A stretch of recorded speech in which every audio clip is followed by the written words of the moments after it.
안녕하세요. 한자서당 훈장입니다. 고전 한자 속에 들어있는 흥미로운 인물 이야기를 소개해 드리겠습니다.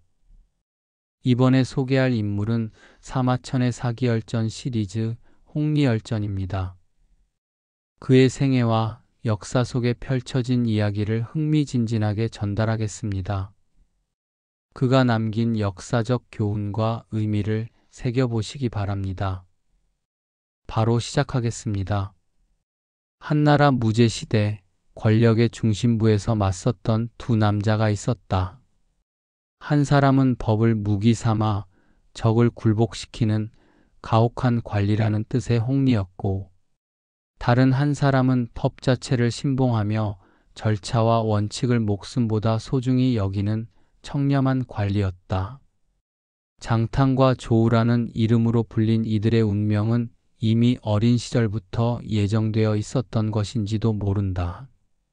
황제의 총애를 받으며 수많은 정적들을 법정에서 제거한 장탕과 황제조차 두려워한 청렴결백한 조우의 대결은 단순한 개인적 갈등을 넘어서 한나라 법치의 본질을 묻는 역사적 사건이었다. 권력과 원칙, 야망과 신념이 격돌하는 이 장대한 서사는 두 소년이 보여준 작은 그림자에서부터 시작되었다. 기원전 141년 한 경제가 세상을 떠나고 16살의 어린 유철이 황제의 자리에 오르던 해였다. 훗날 무제라 불릴 이 소년 황제의 즉위와 함께 한나라는 새로운 변화의 소용돌이 속으로 빨려 들어갔다. 장안의 대궐 안팎에서는 권력의 판도가 요동치기 시작했고, 새로운 시대를 준비하는 무수한 인재들이 저마다의 방식으로 출세의 길을 모색하고 있었다.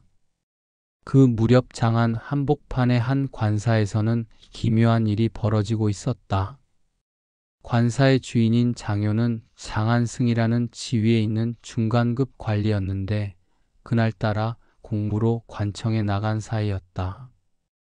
평소보다 고요한 관사의 저장고에서는 작은 도둑 하나가 몰래 활동하고 있었다. 바로 배고픈 쥐 한 마리였다. 쥐는 저장고 구석에 쌓인 곡식 자루를 갉아먹으며 배를 불리고 있었는데, 마침 그 모습을 목격한 것은 다름 아닌 장효의 아들 장탕이었다.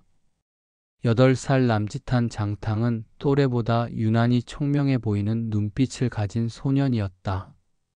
그는 쥐가 곡식을 훔쳐먹는 모습을 한참 동안 지켜보더니 갑자기 무언가 재미있는 생각이 떠오른 듯 입가에 미소를 띄었다. 너희들 이리 와라. 장탕이 손짓하자 관사의 하인들이 달려왔다. 저 쥐를 잡아라. 살살 다치지 않게 말이다. 하인들은 어리둥절했지만 소주인의 명령을 거역할 수는 없었다. 쥐는 곧 작은 바구니에 갇혀 장탕의 앞에 끌려왔다. 그런데 장탕이 다음에 한 행동은 더욱 기이했다. 그는 저장고 한쪽 바닥을 쓸어낸 다음 흙을 가져와 정성스럽게 작은 건물 모형을 만들기 시작했다. 마치 진짜 관청 건물을 축소해 놓은 것 같은 모습이었다.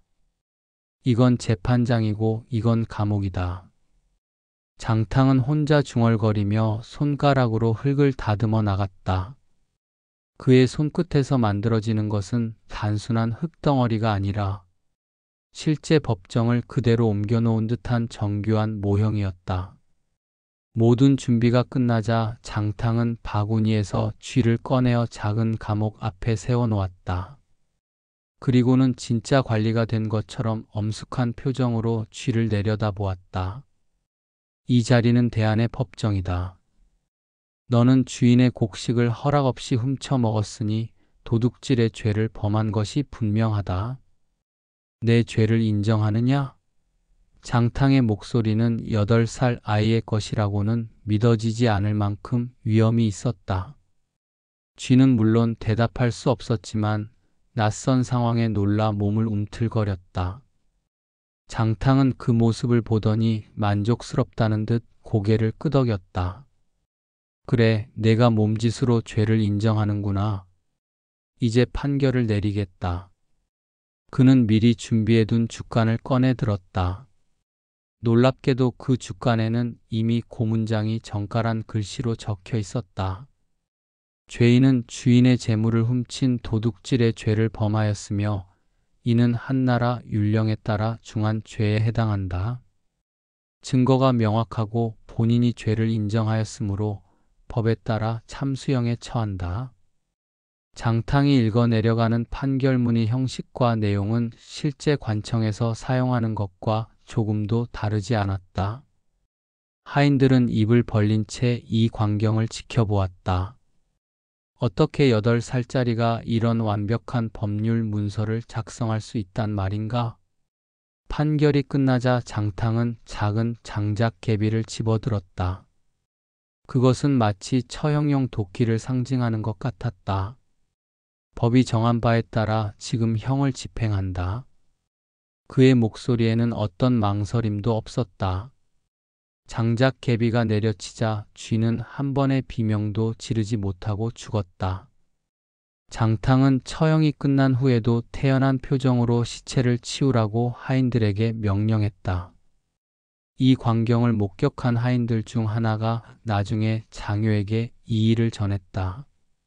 장효는 처음에는 아이의 장난이려니 했지만 아들이 작성한 판결문을 보고는 경악을 금치 못했다.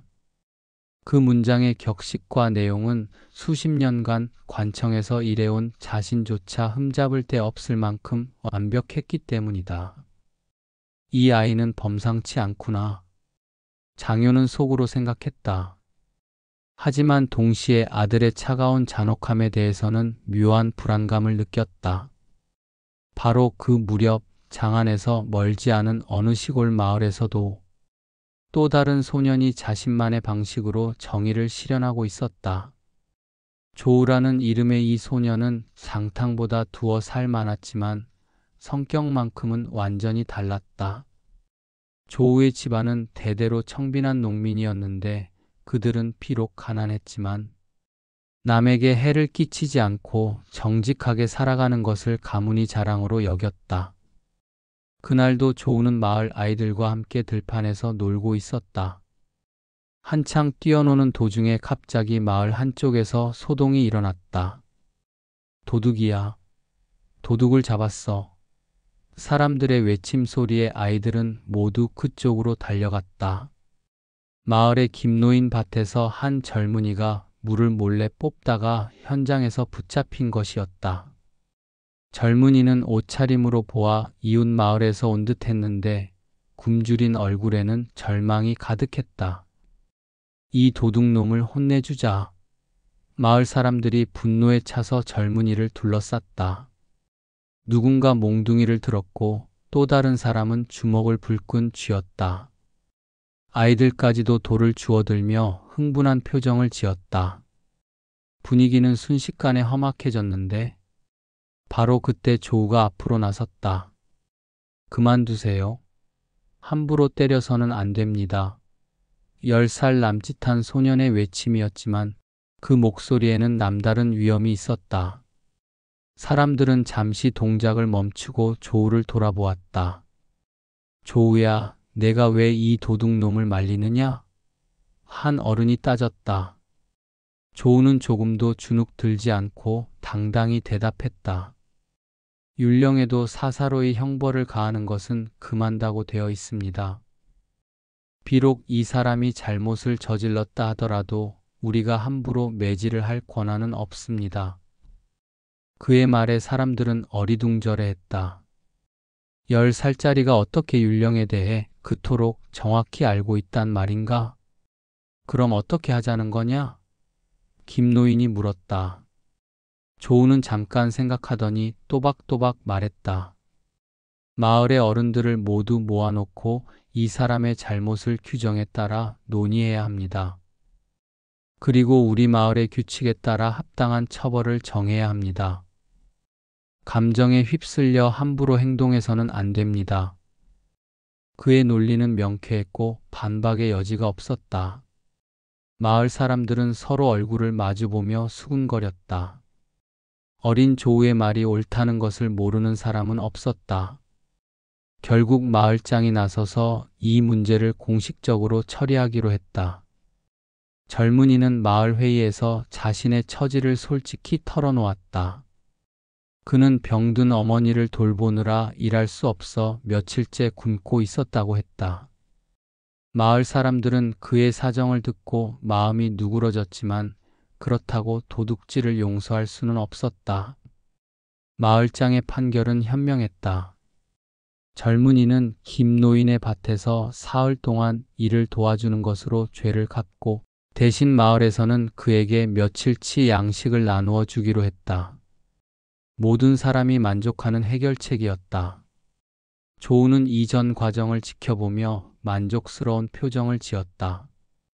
법과 질서가 올바르게 작동하는 모습이 그에게는 무엇보다 소중해 보였다.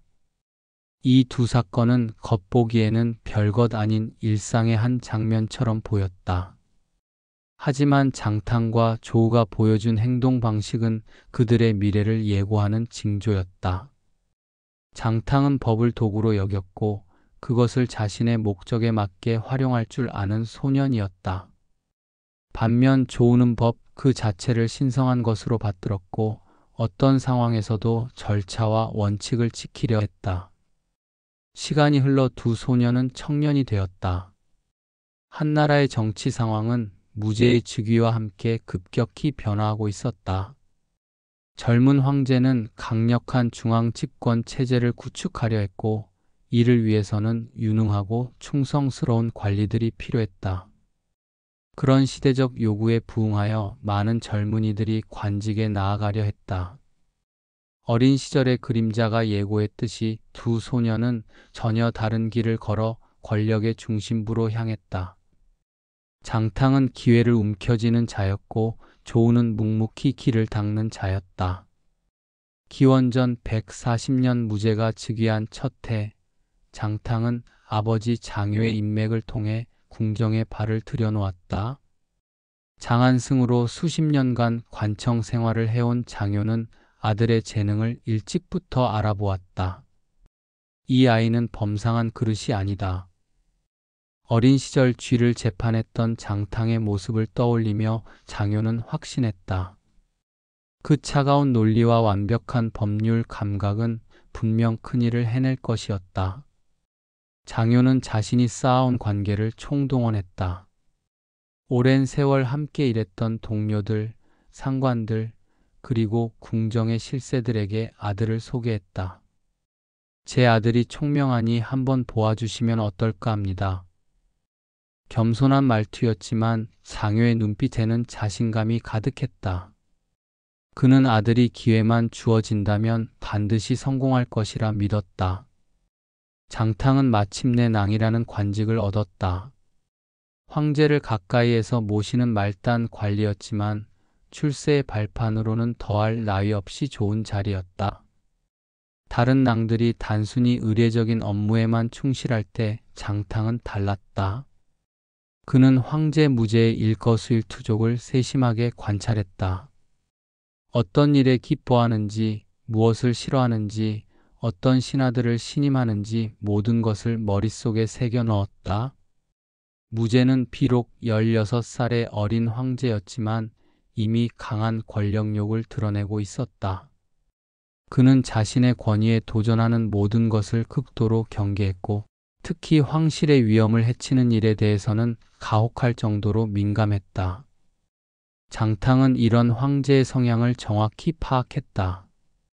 폐하는 강력한 황제가 되려 하신다. 그 의지에 부응하는 신하가 되어야 한다.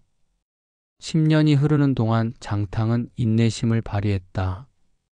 비록 말단 관리였지만 불평하지 않았고 오히려 이 시간을 자신을 연마하는 기간으로 여겼다. 그는 법률 서적을 탐독했고 과거 판례들을 연구했으며 무엇보다 황제의 마음을 읽는 법을 배웠다. 그러던 기원전 130년 장탕에게 운명을 바꿀 기회가 찾아왔다. 진왕후의 사조 사건이 발각된 것이다. 황후가 여무당들과 함께 황제와 위자부를 저주하는 사수를 행했다는 충격적인 소식이 궁정을 뒤흔들었다. 사건의 전말은 이러했다. 진왕후는 황제의 총애가 위자부에게 기울자 질투와 분노에 사로잡혔다. 그녀는 몰래 여무당 초초 등을 불러들여 은밀한 의식을 행했다. 황제와 위자부를 저주하여 죽게 만들고 다른 후궁들의 미모를 망가뜨려 자신만이 황제의 사랑을 받도록 하려 했던 것이다. 하지만 이런 일이 궁중에서 벌어질 수 있을 리 없었다. 결국 한내시의 고발로 모든 것이 드러났다. 무제의 분노는 하늘을 찔렀다. 이런 일이 과인의 궁궐에서 벌어졌다니. 황제는 온몸을 떨며 분노했다. 자신을 저주하려 한 것도 참을 수 없는 일이었지만 사랑하는 위자부까지 해치려 했다는 사실에 무제는 광분했다. 철저히 수사하여 관련자들을 모두 색출하라. 한 명도 빠짐없이 엄벌에 처할 것이다. 다른 관리들은 황후라는 신분을 의식해 조심스러운 태도를 보였다. 아무리 잘못을 저질렀다 해도 황후는 황후였고 함부로 다룰 수 있는 존재가 아니었다. 하지만 장탕은 달랐다. 그는 이 사건에서 자신의 능력을 황제에게 보여줄 절호의 기회를 포착했다. 폐하, 이는 단순한 개인적 원한이 아닙니다. 장탕이 무제 앞에 나아가 엄숙한 목소리로 말했다. 이는 궁중의 법률과 기강을 근본부터 흔드는 중대한 죄입니다. 황실의 위엄과 폐하의 안전을 위협하는 천인공노할 죄악입니다. 무제는 장탕의 말에 깊이 수긍했다. 그래, 바로 그렇다. 이 일을 내가 맡아서 철저히 처리하라. 장탕은 무릎을 꿇고 절을 올렸다. 신이 목숨을 걸고 이 사건을 파헤치겠습니다. 관련자 한 명도 빠뜨리지 않겠습니다. 그의 눈빛에는 어린 시절 쥐를 재판할 때와 같은 차가운 결기가 서려 있었다. 장탕의 수사는 무자비했다. 그는 초초를 비롯한 여무당들을 차례로 잡아들여 혹독한 신문을 가했다. 고문을 마다하지 않았고 작은 단서도 놓치지 않았다. 그의 신문 기법은 마치 예술과 같았다. 상대방이 거짓말을 할 수 없도록 논리적인 함정을 만들어가고 결국 진실을 토해내게 만들었다. 내가 언제부터 황후를 도와 이런 일을 꾸몄느냐? 장탕의 목소리는 얼음장처럼 차갔다. 처음에는 단순한 전복이었다고. 거짓말 마라. 황제를 저주하는 의식을 행한 것이 단순한 전복이겠느냐? 초초는 결국 모든 것을 자백했다. 황후의 명령에 따라 여러 차례 저주 의식을 행했고 다른 후궁들을 해치려는 계획도 세웠다고 털어놓았다. 장탕은 이 자백을 바탕으로 관련자들을 줄줄이 체포했다. 장탕의 추궁은 끝이 없었다. 직접 참여한 자는 물론이고 조금이라도 연루된 사람들까지 모두 찾아내어 처벌했다. 심지어 사건에 대해 알면서도 신고하지 않은 궁녀들까지 죄인으로 몰았다. 법은 엄정해야 합니다. 장탕은 무제에게 보고하며 말했다. 이런 중대한 사건에서 관용은 또 다른 반역을 부를 뿐입니다. 결과는 참혹했다. 초초를 비롯한 여무당 300여 명이 처형되었다. 연루된 궁녀와 내시들도 대부분 죽거나 유배를 당했다. 진왕후 역시 황후의 자리에서 쫓겨나 냉궁에 유폐되었다. 무제는 장탕의 철저한 처리에 크게 만족했다. 이제야 진정한 능력을 가진 자를 보았구나. 무제가 장탕을 바라보며 말했다. 내가 아니었다면 이런 일이 또다시 일어날 뻔했다. 과인은 내 충성심과 능력을 잊지 않을 것이다. 이 한마디는 장탕의 인생을 완전히 바꿔놓았다. 하루아침에 그는 황제의 총애를 받는 신진 세력으로 급부상했다. 다른 관리들이 십수년에 걸쳐 쌓아올린 지위를 그는 한 번의 사건으로 얻어낸 것이다. 궁정의 분위기도 달라졌다. 장탕의 주변에는 언제나 사람들이 모여들었고 그에게 잘 보이려는 아첨꾼들이 줄을 섰다. 장 어른의 해안이 궁궐을 구했습니다. 역시 폐하의 눈은 틀리지 않으십니다. 하지만 장탕은 이런 아첨에 현혹되지 않았다. 그는 여전히 신중했고 무엇보다 황제의 뜻을 읽는 데 집중했다. 그는 자신이 황제의 도구라는 것을 정확히 이해하고 있었고 그 역할을 완벽하게 수행하려 했다. 한편 조우는 전혀 다른 길을 걸었다. 그는 시골에서 청렴하고 성실한 품성으로 소문이 났다. 남과 사사로이 어울리는 것을 극도로 꺼렸고 언제나 공정무사하게 일을 처리했다. 이웃들 사이에 다툼이 생기면 사람들은 자연스럽게 조우를 찾았다. 그는 언제나 법과 도리에 맞는 해결책을 제시했기 때문이다. 조우에게 가서 물어보자. 그이라면 공정한 판단을 해줄 것이다. 마을 사람들은 그를 신뢰했다. 조우는 이런 신뢰를 소중히 여겼고 더욱 엄격하게 자신을 단속했다. 그는 아무리 가까운 사람의 부탁이라도 불의한 일에는 절대 타협하지 않았다. 법은 사람을 가리지 않습니다. 친족이든 남남이든 잘못은 잘못입니다. 조우의 이런 원칙적인 태도는 때로 사람들을 불편하게 만들기도 했다.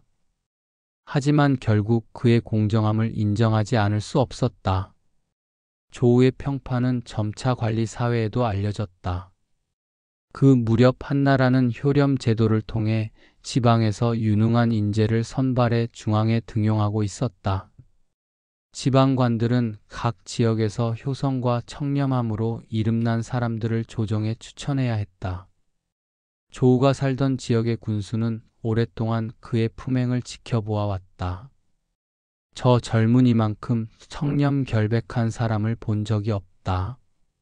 군수는 다른 관리들과 상의한 후 조우를 효렴으로 추천하기로 했다. 어느 날 관아에서 전령이 찾아와 조우에게 조정의 부름을 전했다. 조우는 청렴이라는 덕목으로 중앙에 추천되었다. 즉시 장안으로 올라와 관직을 받으라. 조우는 놀랐지만 곧 마음을 가다듬었다. 이는 나라에서 나를 필요로 한다는 뜻이구나. 최선을 다해 봉사해야겠다. 그는 간단한 짐만 챙기고 장안으로 향했다. 가족들과 마을 사람들이 배웅 나왔지만 조우의 표정은 담담했다. 영광이나 출세에 대한 욕심보다는 책임감이 더 컸다. 장안에 도착한 조우는 중도관의 좌사로 임명되었다. 문서를 정리하고 보조하는 일이었지만 그는 이 일을 신성한 의무로 여겼다. 다른 관리들이 대충대충 넘기는 업무도 조우는 한 글자 한 줄도 소홀히 하지 않았다. 모든 서류를 정확하고 깔끔하게 정리했고 상관이 필요로 하는 자료를 미리 준비해 두었다. 조우는 참으로 근면한 자로구나. 상관들이 그를 칭찬했다. 문서 하나도 틀린 것이 없고 언제나 시간에 맞춰 일을 마친다. 조우의 성실함과 청렴함은 곧 더 높은 차원에서 인정받았다. 얼마 지나지 않아 그는 영사로 승진했다. 부서의 실무를 책임지는 중간 관리직이었다. 하지만 조우에게는 직급보다 맡은 일을 제대로 하는 것이 더 중요했다. 그는 여전히 누구와도 사적인 교류를 하지 않았다. 동료들이 술자리나 모임에 초대해도 정중히 거절했다. 공무에 바쁘니 양해해 주시기 바랍니다. 조우의 이런 태도를 처음에는 거만하다고 생각하는 사람들도 있었다. 하지만 시간이 지나면서 그의 진정성을 알게 되었다. 그는 결코 남을 무시해서가 아니라 공사를 구분하려는 원칙 때문에 그런 것이었다. 이렇게 해서 장탕과 조우는 서로 다른 길을 통해 같은 궁정 안에서 근무하게 되었다. 하나는 극적인 사건을 통해 단숨에 도약했고 다른 하나는 차근차근 계단을 밟아 올라왔다. 장탕은 사건으로 출발했고 조우는 인품으로 시작했다. 이 차이는 앞으로 펼쳐질 그들의 운명을 암시하는 중요한 단서였다. 기원전 130년 가을, 한무제의 궁궐에는 새로운 바람이 불고 있었다. 태왕태후 두씨가 세상을 떠난 지 5년, 이제 무제는 그 누구의 그림자도 받지 않는 진정한 황제로 거듭나고 있었다. 하지만 그의 마음속에는 깊은 불안이 자리하고 있었다. 제후왕들은 여전히 제 땅에서 왕 노릇을 하며 중앙의 권위를 우습게 여기고 대신들은 각자의 이익을 챙기기에 바빴다. 무엇보다 선대 문제와 경제 시절부터 사용해온 구장률은 너무 느슨해서 황제의 위엄을 세우기에는 역부족이었다. 과인이 천하를 다스리는데 기율이 필요하니 궁중과 외부에서 적용될 새로운 법령과 규율을 정비하라. 특히 제후와 대신들이 준수해야 할 규정을 명확히 하라. 무제의 음성에는 단호함이 배어 있었다. 그는 두 명의 신하를 불러들였다. 하나는 수기 중이던 장탕이고 다른 하나는 유학 경전에 해박한 조우였다.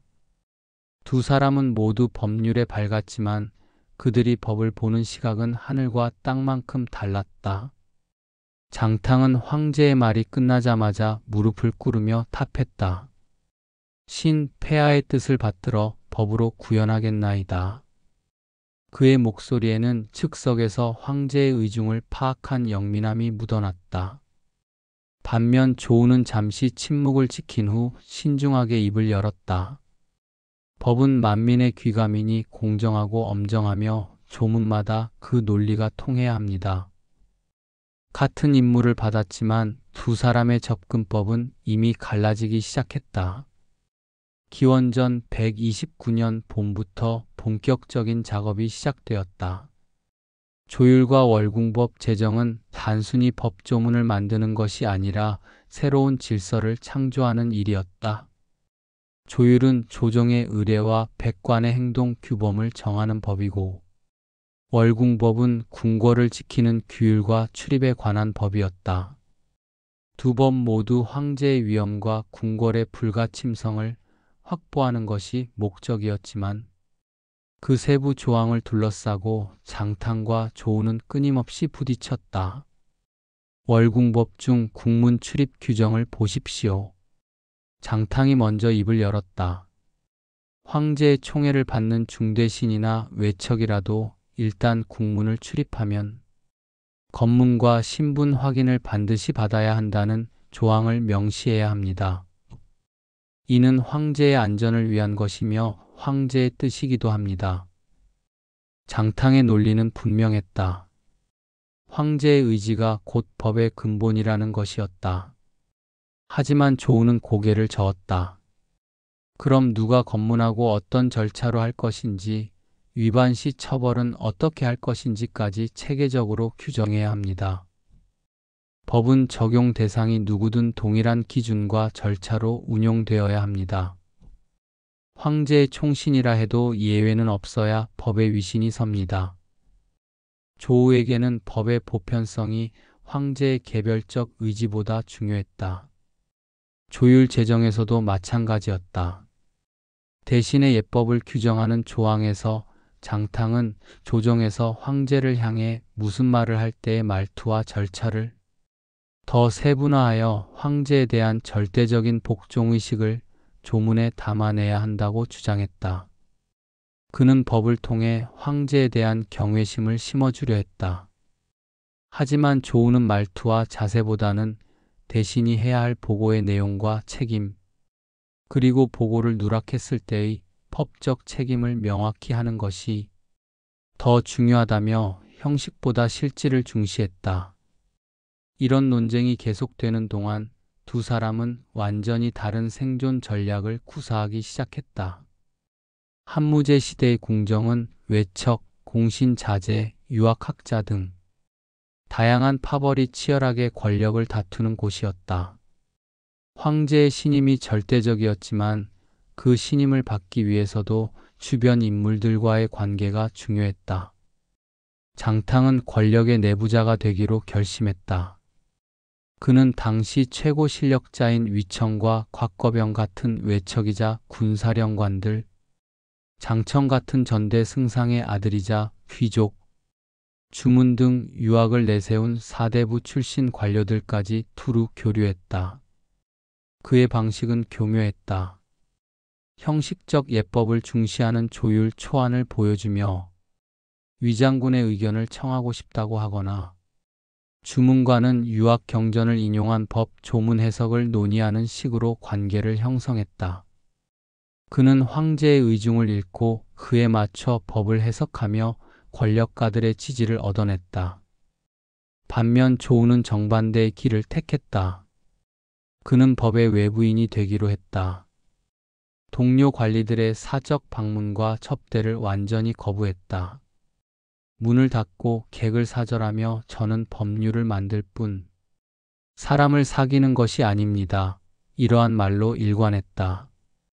오로지 법률의 논리와 체계만을 최고의 가치로 여기며 인간관계에서 오는 편향성과 영향력에서 자신을 철저히 격리시켰다.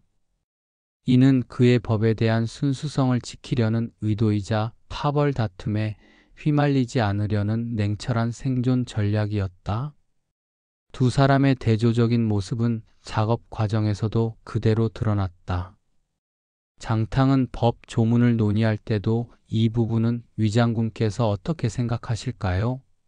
라며 권력자들의 반응을 먼저 고려했다. 조우는 법리상 이것이 옳습니다라며 오직 논리에만 의존했다. 장탕에게 법은 권력을 강화하는 도구였고 조우에게 법은 그 자체로 완벽해야 하는 규범이었다. 기원전 128년 겨울 회남왕 유한과 형산왕 유사의 모반 소식이 궁중에 전해졌다. 제후왕들이 또다시 중앙에 반기를 든 것이었다. 이 사건은 장탕과 조우의 법률 정비 작업에 새로운 긴박감을 더했다. 무제는 더욱 강력하고 엄격한 법이 필요하다고 느꼈고 두 사람의 작업은 더욱 속도를 냈다. 장탕은 이 기회를 놓치지 않았다. 그는 위청과 곽거병 같은 군사령관들을 찾아가 이번 모반 사건을 보니 궁궐 경비가 더욱 중요해졌습니다. 월궁법을 통해 반역의 씨앗을 미리 차단해야 합니다. 라며 자신의 작업이 얼마나 중요한지를 강조했다. 그의 이런 노력은 곧 결실을 맺었다. 권력자들은 장탕을 믿을 만한 인물로 여기기 시작했다. 조우는 여전히 홀로 서재에 틀어박혀 법조문이 완성도를 높이는 데만 몰두했다. 모반 사건이 일어났을 때도 그는 법은 감정에 휩쓸려서는 안 됩니다. 지금 당장 분노로 만든 법은 나중에 독이 될 수 있습니다. 라며 신중함을 잃지 않았다. 그의 이런 태도는 일부에게는 냉정하고 원칙적인 것으로 보였지만 다른 이들에게는 현실 감각이 부족한 것으로 여겨졌다. 두 사람의 법률 정비 작업이 계속되는 동안 궁중의 분위기는 점점 긴장감으로 가득 찼다. 무제는 강력한 법을 원했고 대신들은 자신들에게 불리하지 않은 법을 바랐다. 그 사이에서 장탕은 모든 이의 요구를 절묘하게 조율하려 했고 조우는 오직 법 자체의 완벽함만을 추구했다. 기원전 127년 여름 드디어 조율과 월궁법의 기본 틀이 완성되었다. 두 법 모두 황제의 위엄을 높이고 궁궐의 질서를 확립하는 데는 성공했지만 그 과정에서 장탕과 조우는 돌이킬 수 없는 길로 접어들었다.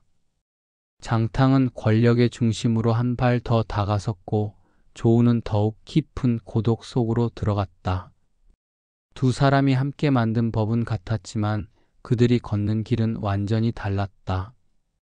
이것이 바로 운명이 그들에게 내린 숙제였다.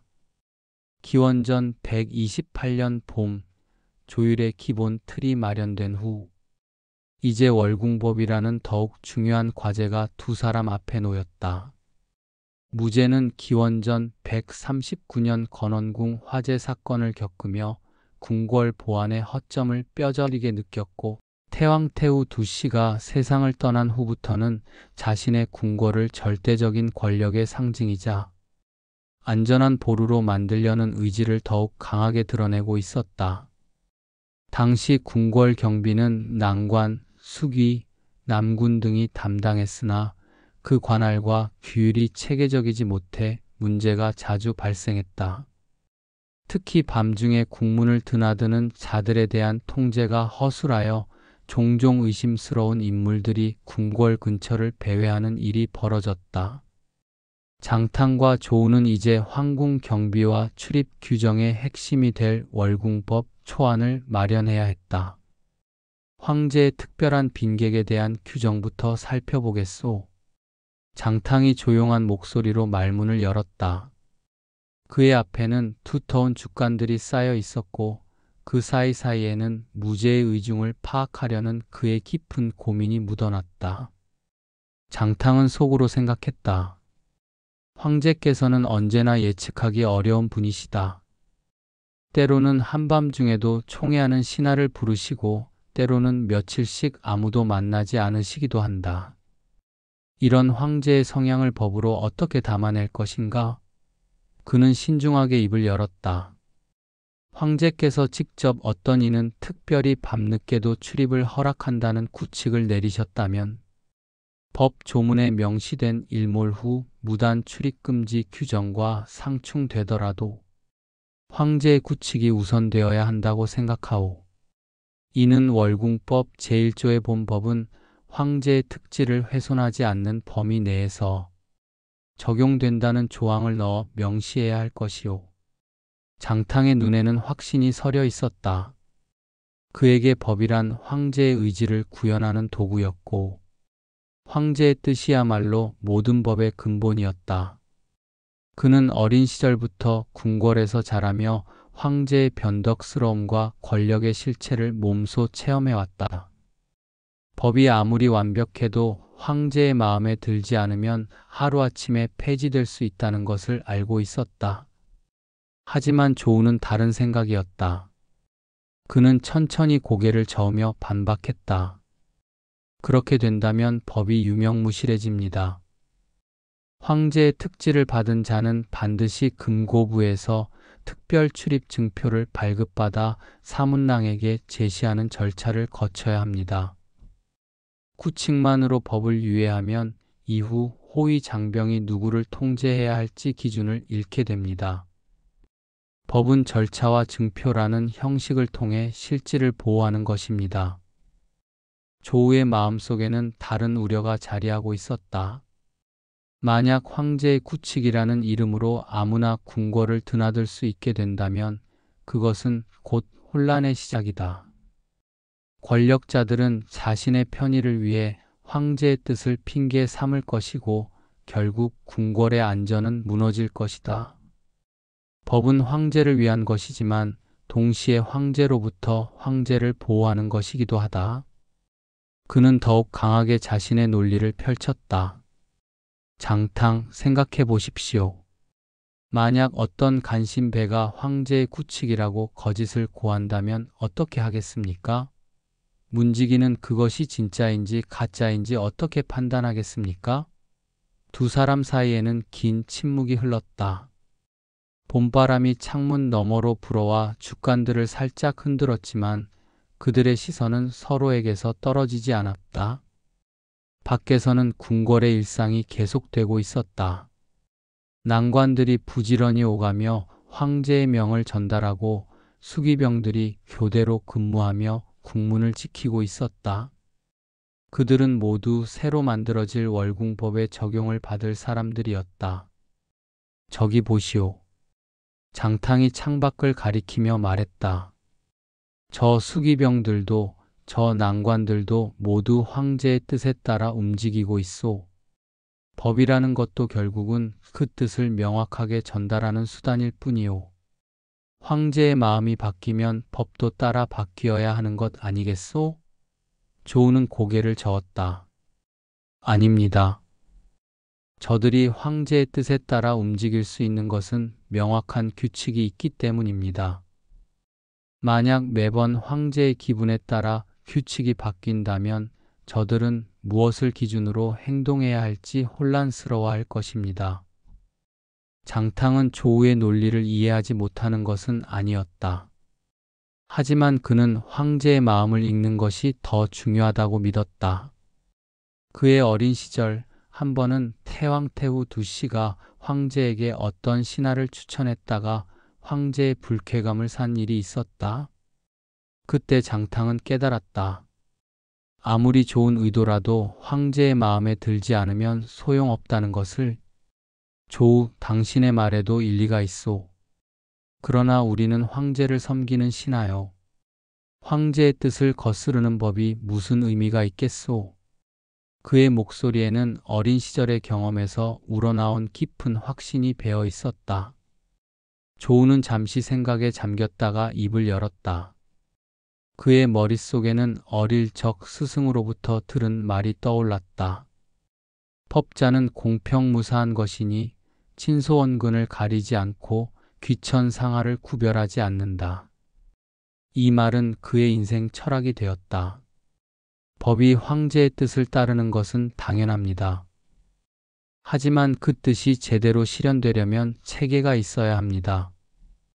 황제의 특지는 최종적 권위를 가져야 하지만 그 특지가 내려진 경우에도 알짜나 황제 측근 환관이 부절을 즉시 발급하여 전달하고 해당 부절을 문지기에게 제시해야 출입이 가능하다는 절차를 두면 어떻겠습니까?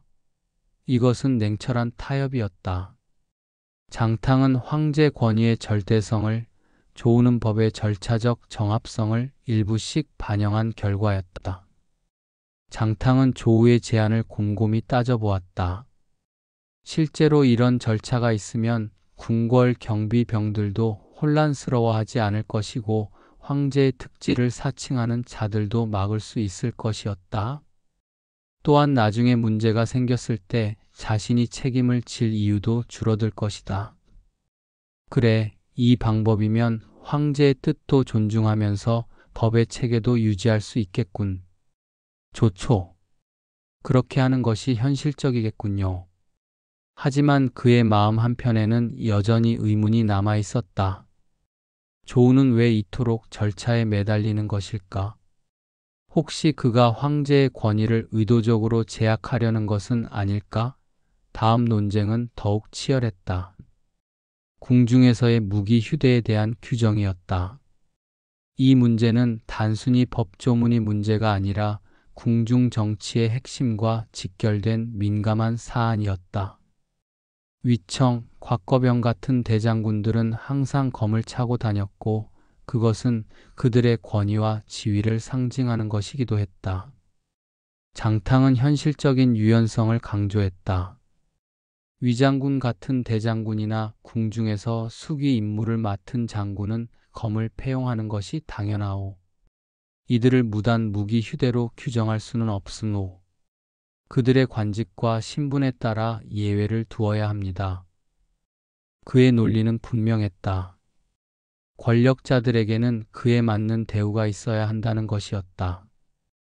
장탕의 머릿속에는 위청의 얼굴이 떠올랐다. 위청은 황제의 매제이자 대사마 대장군으로 조정에서 그의 발언권은 절대적이었다. 만약 월궁법이 그의 검패용을 제한한다면 위청은 어떤 반응을 보일까? 위장군께서는 분명 불쾌하게 여기실 것이다. 그리고 나중에 나를 어떻게 볼지도 모르는 일이다.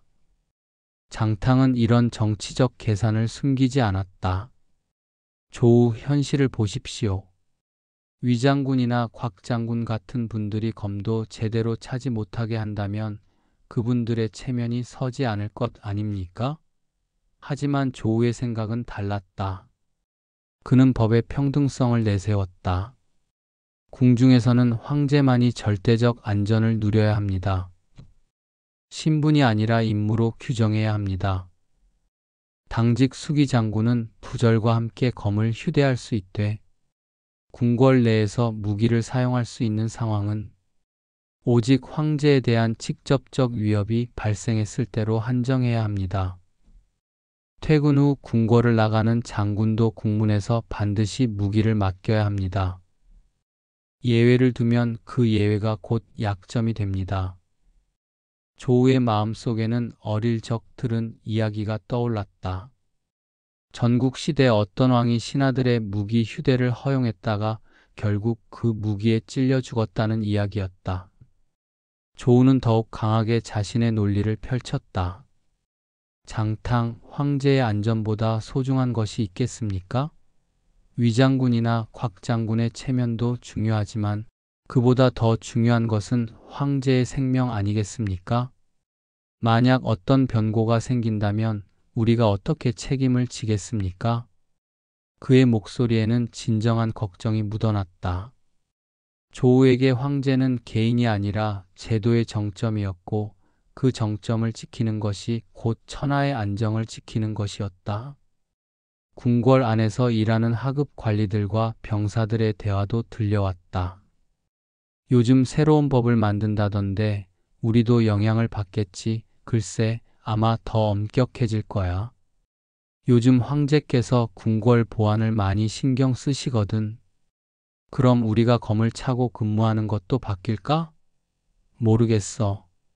하지만 위에서 정하는 대로 따라야지 뭐. 이런 일상적인 대화들이 두 사람의 토론 배경에서 계속 이어지고 있었다. 장탕은 조우의 말에 깜짝 놀랐다. 이렇게 엄격한 규정을 만들면 위청 같은 대장군들이 불편을 겪을 것이 분명했다. 그들의 불만이 자신에게 돌아올 수도 있었다. 조우 너무 엄격하지 않소? 실무에 많은 불편을 가져올 것 같은데. 그의 목소리에는 걱정이 묻어났다. 하지만 조우는 흔들리지 않았다. 법의 위엄은 불편함을 감수할 때 세워지는 것입니다. 황제의 안전보다 중요한 것이 어디 있겠습니까? 조우의 이 말에는 어떤 숭고함이 있었다. 그는 정말로 사사로운 이익을 생각하지 않고 오직 법의 완성만을 추구하고 있었다. 며칠 동안의 치열한 논쟁 끝에 결국 조우의 주장이 대부분 받아들여졌다. 월궁법에는 무기를 휴대한 자는 부절 없이는 국문을 출입할 수 없으며 무기 사용은 황제의 친위를 제외한 모든 상황에서 엄금한다는 매우 엄격한 조문이 채택되었다. 장탕은 이 규정이 실무에 미칠 불편함을 예상했지만 조우의 논리적 일관성과 황제 안전에 대한 명분 앞에 설복당할 수밖에 없었다. 그는 속으로 생각했다. 이 사람은 정말 특이하다. 자신의 이익은 전혀 생각하지 않는 것 같다. 과연 이런 방식으로 궁궐에서 살아남을 수 있을까? 월궁법 제정 작업이 진행되는 동안 장탕은 조우의 성격을 더욱 깊이 이해하게 되었다.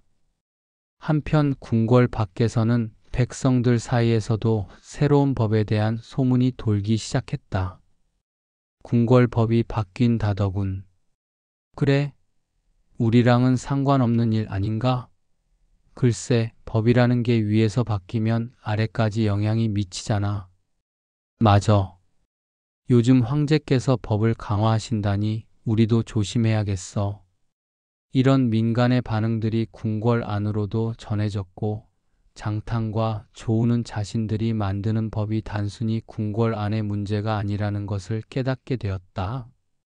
기원전 125년경 월궁법과 조율의 기본 골격이 마무리되면서 두 사람의 협업도 일단락되었다.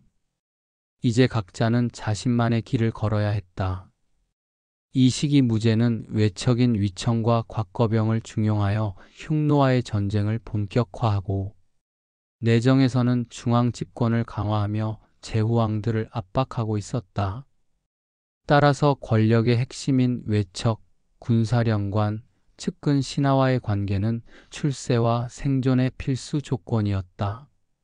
한편 유학의 부상으로 경악에 밝은 학자라는 신분은 정치적 발언권을 얻는 수단이 되었지만 동시에 유학자들 사이의 학벌과 파벌 다툼도 심화되었다. 장탕은 권력의 내부자가 되기로 결심했다. 그의 관계 형성 전략은 치밀하고 계산적이었다. 먼저 승상 공손홍과 가까워졌다. 공손홍은 유학자 출신 승상으로 장탕은 그와 법률 해석을 논하는 척하며 접근했다. 공손승상, 이번 예법 조항에서 신의 의견을 구하고 싶습니다. 장탕의 이런 접근은 자연스러웠고 공손홍도 그의 전문성을 인정하게 되었다. 특히 공손홍이 관심을 가지는 조율 중 예법 관련 안건을 적극 지원하며 신임을 얻었다. 공손홍은 한 번은 장탕에게 이렇게 말했다. 장탕, 자네는 법에 밝을 뿐 아니라 예의도 안다. 보기 드문 인재로군. 이런 평가를 받은 장탕은 더욱 자신감을 얻었다. 장청과 공신 자제들 같은 부유한 귀족 집단에 대한 장탕의 접근은 더욱 교묘했다.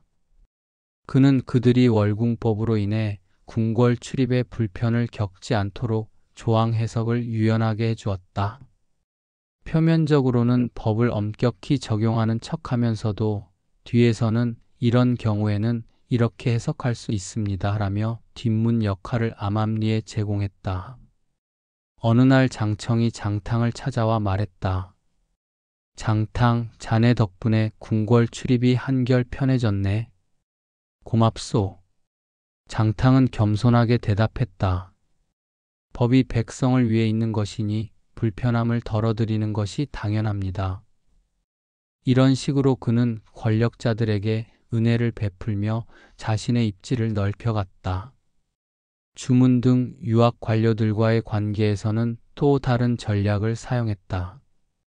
그는 그들과 경서와 법률의 접점을 논하며 자신을 유학적 소양을 갖춘 법가로 자리매김했다. 주문, 논어에서 말하는 예와 우리가 만든 조율의 관계를 어떻게 보십니까?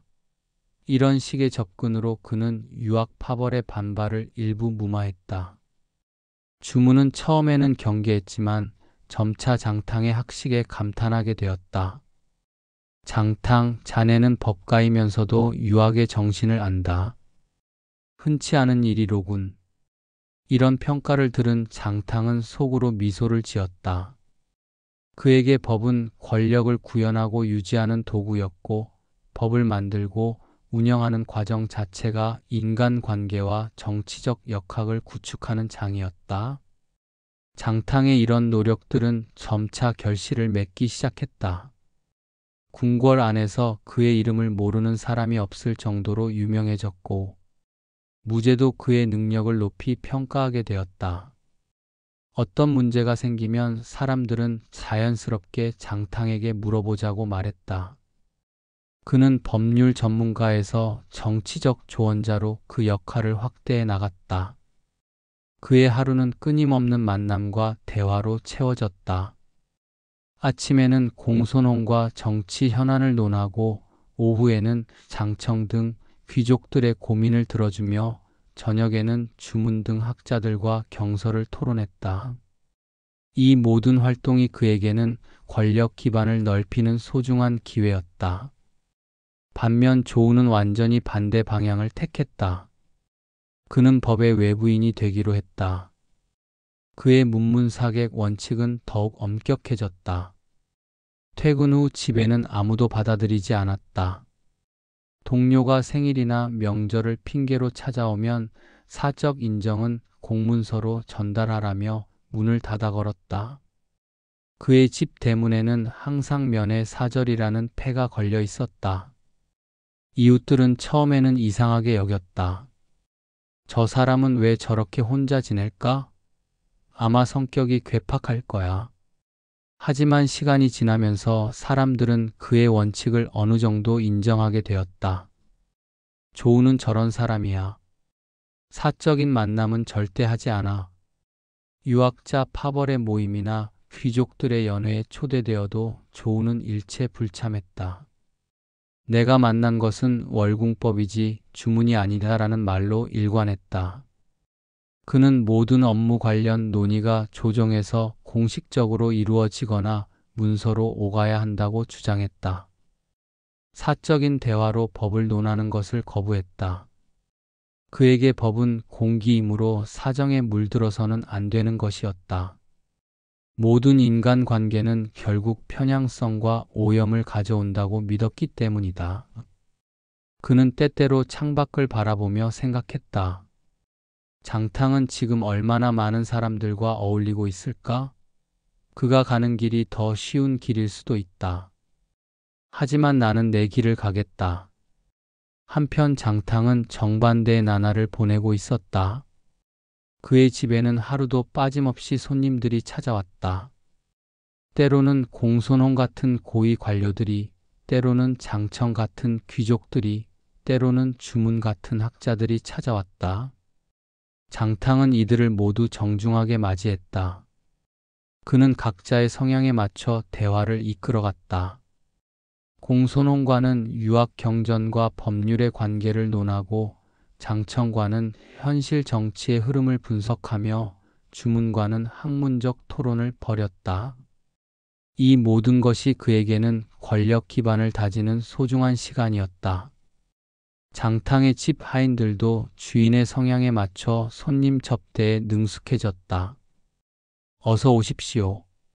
주인 어른께서 기다리고 계셨습니다. 이런 인사가 자연스러웠다. 장탕은 손님들에게 정성껏 대접했다.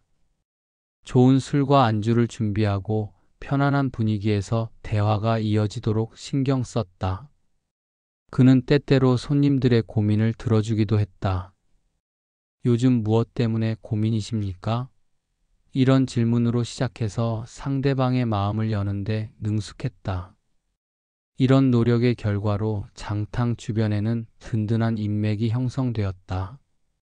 그들은 서로 정보를 공유하고 때로는 이익을 나누기도 했다.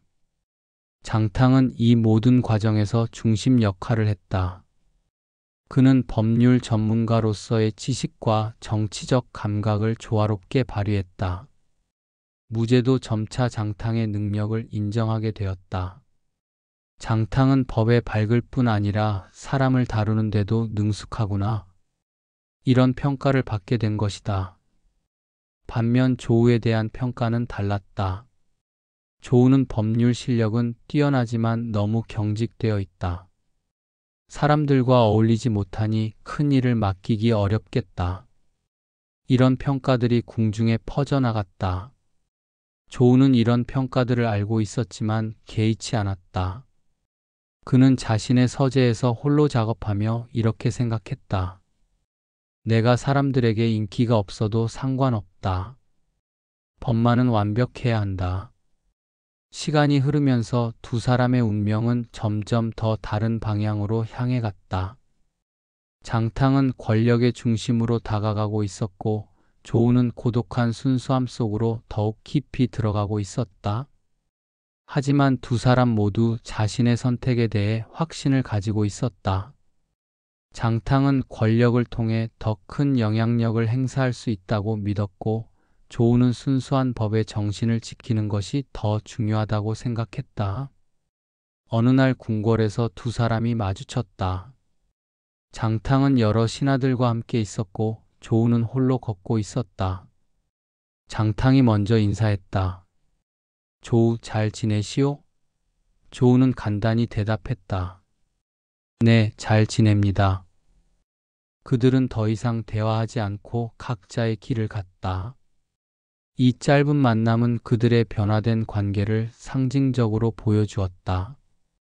과거에 함께 월궁법을 만들던 동료였지만 이제는 완전히 다른 세계에 살고 있는 사람들이 되어버렸다. 장탕과 조우의 이런 대비되는 선택은 우연이 아니었다.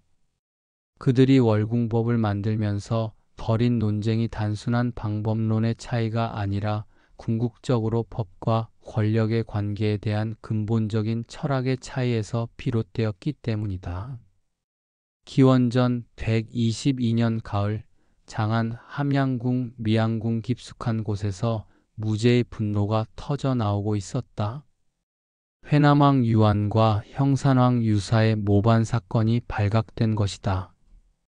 형산왕 유사의 세자 유상이 맏아들 유효의 모반 계획을 고발하면서 시작된 이 사건은 무제에게 제후왕들을 완전히 누르고 중앙 집권을 완성할 절호의 기회였다. 장탕을 불러라. 무제의 명령이 떨어지자마자 장탕은 곧바로 황궁으로 달려왔다. 무제의 얼굴은 차갑게 굳어 있었고 그의 눈빛에는 분노와 함께 계산된 냉혹함이 서려 있었다. 폐하, 신이 왔습니다. 장탕이 깊숙이 절하며 말했다. 장탕아, 이번 일을 어떻게 처리할 생각인가? 무제가 차갑게 물었다. 장탕은 잠시 침묵했다가 대답했다. 폐하, 이는 천재일우의 기회입니다. 역적들을 뿌리째 뽑아내어 후환을 영원히 없애야 합니다. 무제의 입가에 차가운 미소가 스쳤다. 그렇다. 이번 기회에 제후왕들의 뿌리를 완전히 잘라내야 한다. 전권을 주겠으니 철저히 조사하라. 장탕은 무릎을 꿇고 절했다. 신명을 다해 폐하의 뜻을 받들겠습니다. 장탕이 황궁을 나서자마자 그는 즉시 행동에 옮겼다. 자신이 직접 키운 능리와 홍리들을 소집하여 특별 조사단을 구성했다. 이들은 장탕의 손발이나 다름없는 존재들로 그의 지시 한마디면 어떤 일이든 서슴지 않고 행했다. 이번 일은 폐하의 직명이다. 누구든 관련자는 빠짐없이 잡아들이고 증거는 사사치 뒤져라. 속전속결로 처리한다. 장탕의 명령이 떨어지자 조사단은 즉시 회남국과 형산국으로 출발했다. 현지에 도착한 조사관들은 무자비했다. 유한과 유사의 궁궐을 포위하고 관련자들을 닥치는 대로 체포했다. 연좌제를 극한까지 활용하여 조금이라도 두왕과 연관이 있는 자들을 모조리 잡아들였다. 한편 장안에서 조우는 이 모든 상황을 조용히 지켜보고 있었다. 그는 태중대부로서 법률 자문 역할을 맡고 있었지만 이번 정치적 색채가 강한 대형 옥사에서는 의도적으로 거리를 두었다. 조우의 관청에서 그는 홀로 앉아 조율과 월궁법의 세부 조항들을 정리하고 있었다. 창밖으로는 연일 체포된 죄수들을 실어 나르는 수레들이 지나다니고 있었지만 그는 시선을 돌리지 않았다. 대인 정의께서 의견을 구하고자 하십니다. 부하 관리가 들어와 말했다. 조우는 붓을 내려놓고 잠시 생각에 잠겼다. 장탕에게 전해라. 법에 규정된 대로 처리하시오. 조정의 논의가 있으면 그 결론에 따르겠다고. 부하는 고개를 숙이고 물러갔다. 조우는 다시 문서에 시선을 돌렸다. 그의 얼굴에는 어떤 감정도 드러나지 않았지만 마음속 깊은 곳에서는 복잡한 생각들이 엇갈리고 있었다. 자신이 만든 법이 이렇게 권력의 도구로 사용되는 것을 보는 심정은 착잡했다. 하지만 그는 이미 선택했다. 법을 만드는 것은 자신의 역할이지만 그것을 정치적 목적으로 운용하는 것에는 관여하지 않겠다는 원칙을 지키기로 한 것이다. 기원전 122년 겨울이 되자 장탕의 조사는 더욱 치밀하고 가혹해졌다. 그는 연좌제를 극한까지 확대 적용했다. 유한이 지은 회남자에 참여한 학자들, 유한과 학문적 교류가 있었던 자들, 심지어 궁궐을 지나가다 우연히 유한을 만난 적이 있는 자들까지 조사 대상으로 삼았다. 장탕의 신문실에서는 연일 고문과 협박이 이어졌다. 너희들이 모반에 가담한 것은 이미 명백하다. 빨리 자백해서 주모자를 지목하기만 하면 목숨은 살려주겠다. 장탕의 차가운 목소리가 울려 퍼졌다. 피고인들은 고통에 신음하며 허위 자백을 할 수밖에 없었다. 장탕은 매일 무제에게 직접 보고했다. 폐하, 역적 무리들이 천하를 어지럽히려 했습니다. 그 죄는 용서받을 수 없습니다. 좋다. 더욱 엄중히 처벌하라. 무제의 분노와 불안을 부채질하며 장탕은 더 큰 권한을 얻어냈다.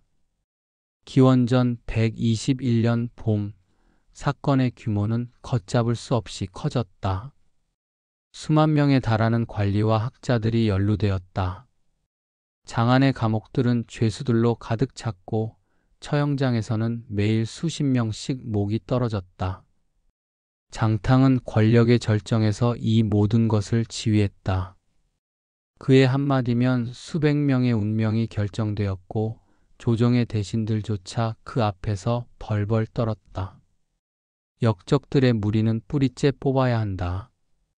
한 명이라도 남겨두면 후환이 될 것이다. 장탕의 목소리에는 확신이 넘쳤다. 그는 자신이 황제의 검이 되어 천하의 적들을 베어내고 있다고 믿었다. 하지만 그가 베어내는 것은 단순한 적들만이 아니었다. 무고한 학자들, 관리들, 그리고 그들의 가족들까지 모조리 죽음으로 내몰았다. 피를 보는 숫자가 늘어날수록 장탕에 대한 원한도 함께 쌓여갔다. 조우는 여전히 자신의 관청에서 묵묵히 업무를 처리하고 있었다. 그의 주변은 점점 더 쓸쓸해져 갔다. 많은 동료들이 이번 사건에 연루되어 사라졌고 살아남은 자들도 그와 거리를 두려했다. 어느 쪽 편에도 서지 않는 그의 모습은 양쪽 모두에게서 외면받았다. 대인, 혹시 이번 일에 대해 어떻게 생각하십니까? 젊은 부하가 조심스럽게 물었다. 조우는 잠시 붓을 멈추고 창밖을 바라보았다. 법은 법이다. 그 이상도 이하도 아니다. 그의 대답은 간단했지만 그 속에는 깊은 의미가 담겨 있었다. 그는 이 모든 광란과 공포의 현장에서 홀로 중심을 잃지 않으려 애쓰고 있었다. 기원전 121년 여름, 드디어 사건의 종지부가 찍혔다. 회남왕 유한과 형산왕 유사는 더 이상 버틸 수 없어 스스로 목숨을 끊었다. 두 왕국은 폐지되어 중앙 직할지인 구강군과 형산군으로 편입되었다. 무제의 중앙 집권화 목적이 완전히 달성된 것이다. 사기의 기록에 따르면 이번 사건으로 수만 명이 죽음을 당했다. 연루된 열후, 고관, 학자, 평민들이 처형되거나 유형되었다. 장안의 거리는 피의 냄새로 가득했고 백성들은 공포에 떨며 숨을 죽이고 살았다. 장탕은 이 공로로 무제의 절대적 신임을 얻었다. 조정 내에서 그의 권세와 공포는 절정에 달했다. 누구도 감히 그에게 맞설 생각을 하지 못했다. 그는 진정한 황제의 검이 되었다. 장탕, 이번 일 잘했다. 짐이 그대를 믿고 맡긴 보람이 있었다. 무제가 만족스러운 표정으로 말했다. 폐하의 은혜입니다. 신은 언제나 폐하를 위해 목숨을 바칠 준비가 되어 있습니다. 장탕이 깊숙이 절하며 대답했다. 하지만 권력의 정점에 선 장탕은 아직 깨닫지 못하고 있었다. 그가 뿌린 피의 씨앗들이 언젠가는 그 자신을 향해 되돌아올 것이라는 사실을.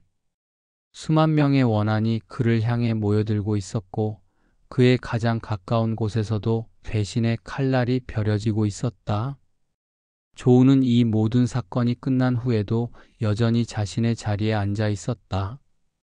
그는 어떤 공적도 세우지 않았고 어떤 과오도 범하지 않았다. 그저 역사의 배경에만 존재했을 뿐이었다.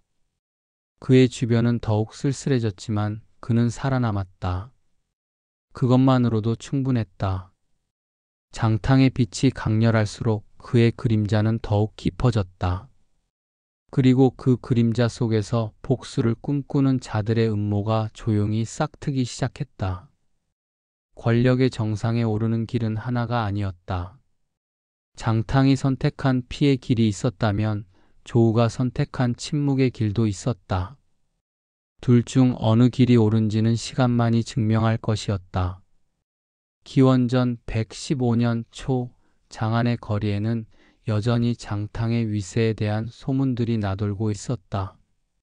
정의 대인이 지나간다니까 모두 비켜라. 관리들의 외침에 백성들이 급히 길가로 피했다. 하지만 그 무렵 장탕의 가장 가까운 곳에서는 예상치 못한 칼날이 번뜩이고 있었다. 그것은 다름 아닌 그가 가장 신임하던 능리 노대로부터 나온 것이었다.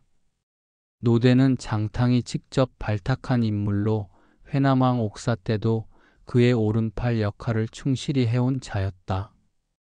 그는 장탕의 모든 비밀을 알고 있었고 그 때문에 더욱 위험한 존재였다. 어느 겨울밤 노대가 장탕의 사절을 찾았다. 문지기가 그를 알아보고 급히 통보했다. 대인 노대나리께서 뵙자고 하십니다. 이 밤중에 들어오라 하여라. 장탕이 침상에서 일어나며 말했다. 그는 노대가 찾아온 것이 심상치 않다고 직감했다. 평소라면 공무가 아닌 이상 이런 시간에 찾아올 리가 없었기 때문이다. 노대가 방으로 들어섰을 때 장탕은 그의 표정에서 이상함을 느꼈다. 평소에 공손하고 충성스러운 모습이 아니었다. 무언가 계산하는 듯한 차가운 빛이 그의 눈에 서려 있었다. 대인께서 주무시고 계셨습니까? 죄송합니다. 노대가 형식적으로 사과했다. 괜찮다. 무슨 급한 일이 있느냐? 장탕이 물었다.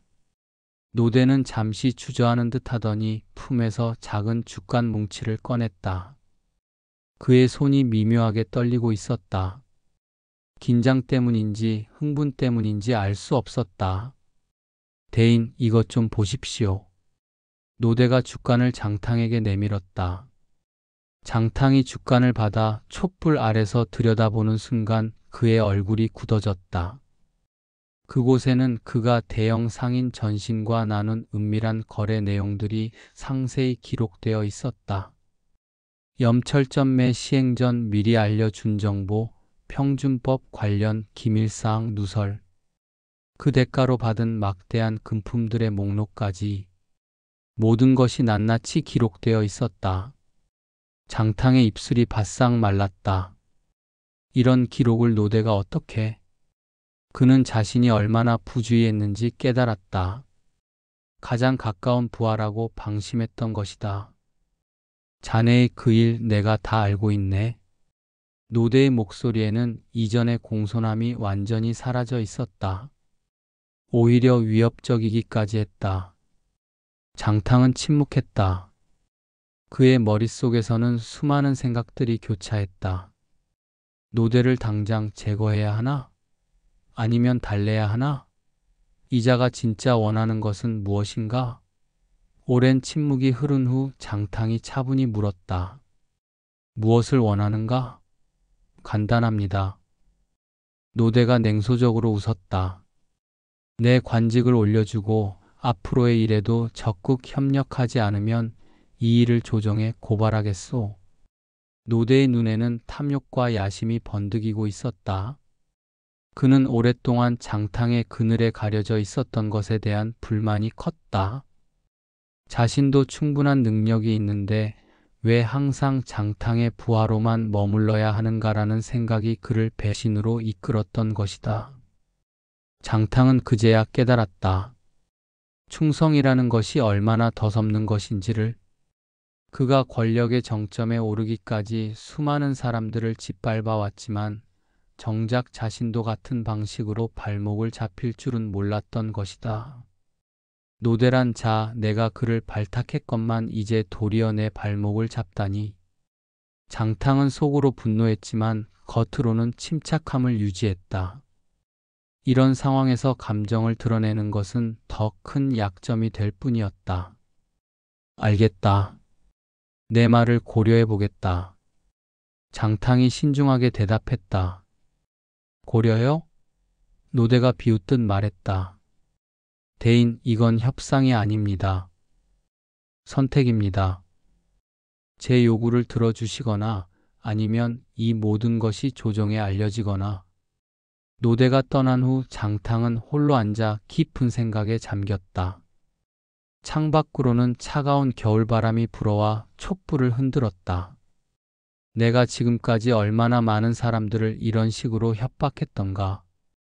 이제 그 칼날이 나를 향하고 있구나. 그는 자신의 과거를 돌이켜 보았다. 수많은 관리들을 법의 이름으로 옥죄어왔고 그들의 약점을 이용해 굴복시켜왔다. 하지만 이제 자신이 그 입장에 서게 된 것이다. 하지만 노대의 요구는 날이 갈수록 거세졌다. 처음에는 단순히 관직 승진이었지만 점차 더 많은 권한과 이익을 요구했다. 특정 사건의 처리 방향을 바꿔달라거나 자신의 친족을 관직에 앉혀달라는 등의 요구까지 했다. 어느 날 아침 장탕의 저택에 또다시 노대가 찾아왔다.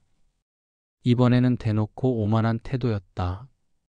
대인, 어제 말씀드린 거는 어떻게 되었습니까? 노대, 내가 너무 성급하지 않나? 장탕이 억지로 참으며 말했다. 성급하다고요? 노대가 크게 웃었다. 대인께서는 아직도 상황을 제대로 파악 못하고 계시는군요.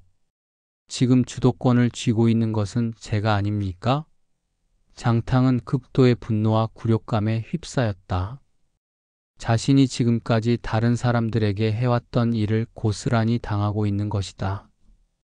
이런 치욕을 당하느니 차라리 그의 머릿속에 위험한 생각이 스쳤다. 한편 장안의 시정에서는 장탕에 대한 여러 소문들이 떠돌고 있었다. 정의 대인이 요즘 좀 이상하다던데. 한 상인이 다른 상인에게 말했다. 어떻게 이상하다는 거야? 예전같이 위험이 없어 보인다고 하더라. 조정회의에서도 말수가 줄었다고 하고. 그럴 리가 있나? 회남왕 사건 처리한 걸 보면 여전히 무서운 사람인데. 글쎄, 권력이라는 게 원래 그런 거 아니겠어? 언제까지나 지속될 수는 없는 법이지. 백성들 사이에서는 장탕에 대한 미묘한 변화를 감지하고 있었다. 오랜 세월 절대 권력을 휘둘러온 그에게 어떤 균열이 생기고 있다는 것을 직감적으로 알고 있었던 것이다. 기원전 115년 중반이 되자 장탕은 마침내 노대를 제거하기로 결심했다. 더 이상 이런 굴욕을 참을 수 없었다. 그는 교묘한 음모를 꾸몄다. 다른 사건의 노대를 연루시켜 체포한 후 옥중에서 은밀히 제거하는 계획이었다. 자신의 사주를 받은 옥리를 통해 실행하려 했다. 옥리 왕충을 불러라. 장탕이 측근에게 명령했다. 왕충은 장탕이 오래전부터 키워온 신복으로 더러운 일을 처리하는 전문가였다. 그는 조용히 장탕의 서재로 들어왔다. 대인께서 부르셨습니까? 왕충, 너에게 중요한 일을 맡기겠다. 장탕이 낮은 목소리로 말했다. 노대라는 자를 알겠지? 물론입니다. 능리 노대 말씀이시죠? 그 자를 조용히 처리해야 한다. 다른 죄목을 씌워 체포한 후 옥에서 사고로 죽게 만들어라. 왕충은 잠시 놀란 표정을 지었다. 노대는 장탕의 측근 중에서도 가장 신임받는 인물이었기 때문이다.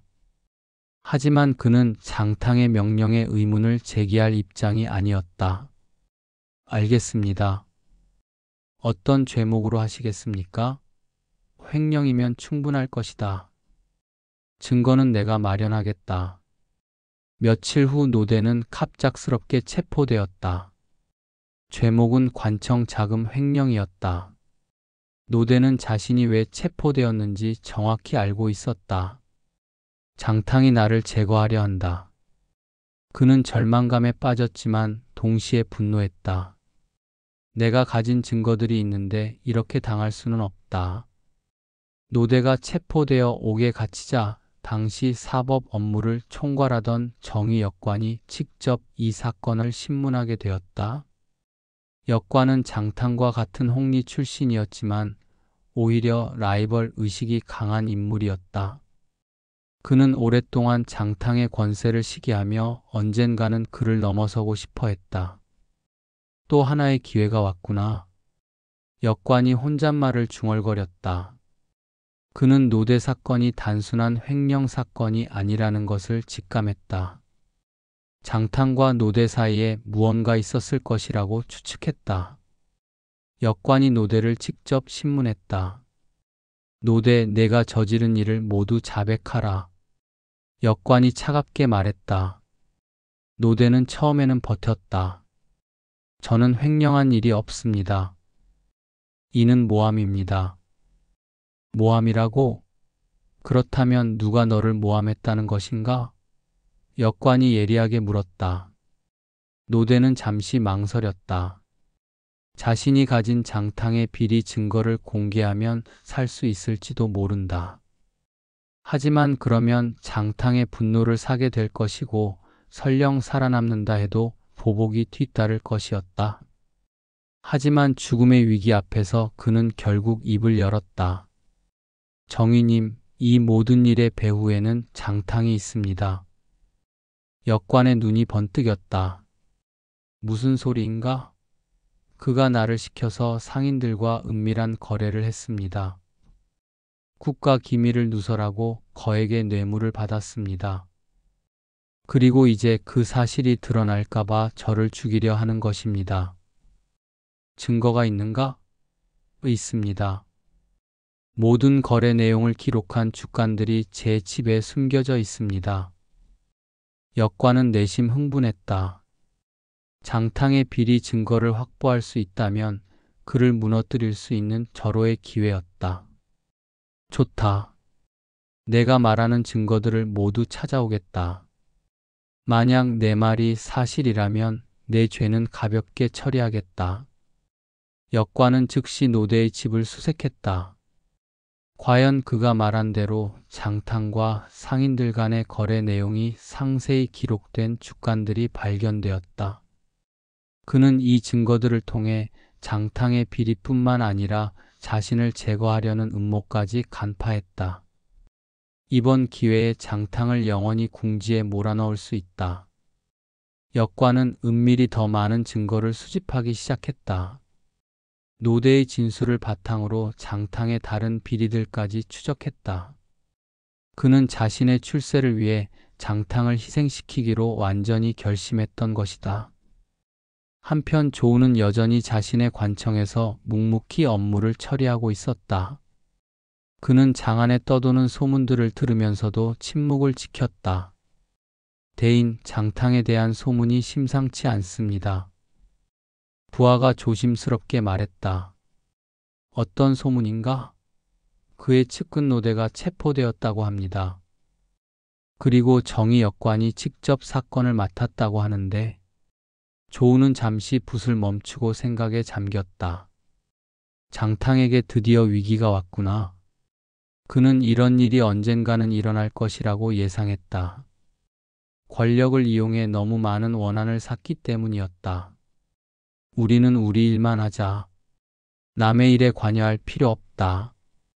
기원전 115년 말 역관의 움직임과 노대 사건의 소문이 조정 전체에 퍼지기 시작했다.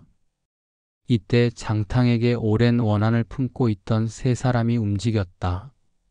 승상장청의 측근인 주문, 변통, 왕원이었다. 그들은 삼장신이라 불리는 이들이었는데 주문은 어느 날 밤 변통과 왕원을 자신의 저택으로 불렀다. 두 분, 때가 왔습니다. 주문이 진중하게 말했다. 무슨 말씀이십니까? 변통이 물었다. 장탕 말입니다. 그자의 비리가 드러나고 있습니다. 이제 우리가 복수할 때가 온 것입니다. 주문은 과거 월궁법 제정 당시 장탕과 교류했던 유학자 출신이었다. 그는 학문의 조예가 깊었고 처음에는 장탕을 존경하기까지 했다. 하지만 장탕이 권력을 잡은 후 완전히 변했다. 어느 날 주문이 장탕을 찾아가 예를 올리자 장탕은 침상에 비스듬히 누운 채로 고개조차 끄덕이지 않았다. 이는 당시 예법으로는 견딜 수 없는 모독이었다. 장탕이 나를 그렇게 모욕했을 때의 수치를 잊을 수 없습니다. 주문의 목소리에는 분노가 서려 있었다. 변통과 왕원도 마찬가지였다. 그들 역시 원래 고위 관직에 있던 인물들이었지만 장탕이 정의가 된 후 여러 차례 법률 문제로 그들을 다루며 억압하고 모욕했다. 장탕은 그들을 마치 하급 관리 다루듯 했고 때로는 공개적으로 질책하기까지 했다. 그자의 오만함은 하늘을 찌를 지경이었습니다. 왕언이 이를 악물며 말했다. 이제 기회가 온 만큼 우리가 나서야 합니다. 하지만 함부로 움직였다가 오히려 우리가 위험해질 수도 있지 않겠습니까? 변통이 걱정스럽게 말했다. 아닙니다. 주문이 확신에 찬 목소리로 말했다. 역관이 확보한 증거들이 있습니다. 그리고 승상께서도 우리를 지지하실 것입니다. 승상 장청 자신도 장탕에게 여러 차례 무시당한 경험이 있었다. 조정회의에서 장청이 의견을 제시하면 장탕은 승상께서는 법률에 대해 잘 모르시는 것 같다며 노골적으로 무시했다. 이런 일들이 반복되면서 장청도 장탕에 대한 불만이 쌓여 있었다. 삼장시는 며칠에 걸쳐 치밀한 계획을 세웠다. 역관이 제공한 노대 사건의 단서와 자신들이 파악한 장탕의 비리를 종합하여 완벽한 탄핵장을 작성했다. 대상인과의 결탁, 국가 기밀 유출, 뇌물 수수 등의 구체적 증거들을 나열했다. 탄핵의 죄목은 4가지였다. 첫째는 대의, 즉 황제를 모욕하고 국정을 농단한 죄였다. 둘째는 사기, 황제와 조정을 기만한 죄였다. 셋째는 배은, 황제의 은혜를 배반한 죄였다. 넷째는 음사, 음흉한 일을 꾀한 죄로 노대 제거 음모가 여기에 해당했다. 이제 장탕의 최후가 다가왔습니다. 주문이 만족스러운 표정으로 말했다. 탄핵장이 완성되자 그들은 승상 장청을 찾아갔다. 장청은 탄핵장을 읽어보고는 고개를 끄덕였다. 잘했다. 이제 이것을 황제께 올려라. 장청 자신도 장탕에게 무시당해온 터라 그의 측근인 삼장신의 움직임을 적극적으로 지원했다. 탄핵장이 무제에게 올라갔을 때 장탕은 일말의 희망을 가지고 있었다. 황제께서 나를 사면하실 수도 있다. 하지만 상황은 이미 돌이킬 수 없는 지경에 이르렀다. 무제는 탄핵장의 내용을 보고 크게 분노했다. 자신이 그토록 신임했던 장탕이 자신을 배신했다는 사실에 충격을 받았다. 한편 장안의 거리에서는 이미 소문이 퍼지고 있었다. 장탕이 탄핵당했다더라. 정말인가? 그 무서운 장탕이? 그래, 승상의 측근들이 고발했다고 하네. 세상 참 변하는구나. 그렇게 잘 나가던 사람도. 백성들은 반반의 심정이었다. 장탕의 엄한 법 집행으로 치안이 좋아진 것은 사실이었지만 너무 많은 사람들이 희생된 것도 사실이었다. 어떤 이들은 그의 몰락을 안타까워했고 어떤 이들은 당연한 결과라고 여겼다. 장탕은 자신의 처지를 되돌아보았다. 가장 가까웠던 측근 노대의 배신, 같은 길을 걸어온 동료 역관의 배신, 그리고 오랜 세월 억눌려왔던 원한의 화신인 삼장신의 일제 공격. 이 모든 것이 하나로 모여 그라는 거인을 무너뜨리기 시작했다. 내가 수많은 사람을 법으로 다스렸지만 결국 나 역시 그 법의 희생양이 되는구나. 장탕은 쓸쓸히 중얼거렸다. 그는 자신의 일생을 되돌아보았다. 어린 시절 가난한 집안에서 태어나 능력 하나만으로 여기까지 올라왔지만 결국 그 모든 것이 물거품이 되고 있었다. 창밖으로는 찬바람이 불어와 등불을 흔들었다. 그 흔들리는 등불처럼 그의 권력도 이제 꺼져가고 있었다. 권력이란 것이 이렇게 더섭는 것인가? 그는 깊은 한숨을 내쉬었다. 권력의 정상에서 내려다보던 세상이 이제는 그를 향해 칼날을 겨누고 있었다. 그가 뿌린 씨앗들이 이제 그 자신을 향해 되돌아오고 있었던 것이다. 장탕의 시대는 저물어가고 있었다. 그리고 그는 이제 마지막 선택을 해야 할 때가 다가오고 있음을 직감했다. 기원전 115년 겨울, 미양궁 깊숙한 어전에는 찬바람이 스며들고 있었다.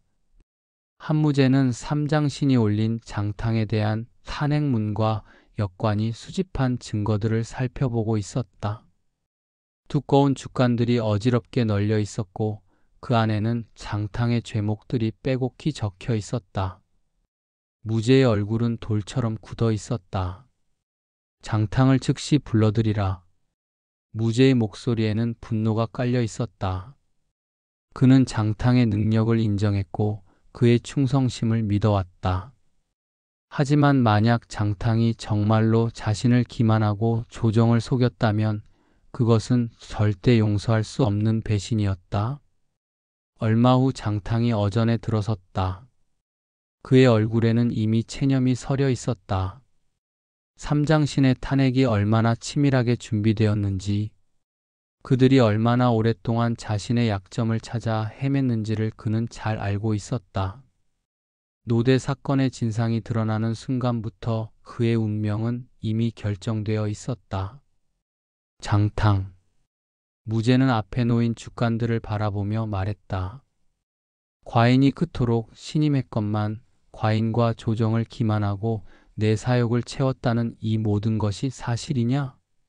무제의 손이 주간들을 내동댕이 치며 바닥에 흩어뜨렸다. 딸각거리는 소리가 어전에 메아리 쳤다.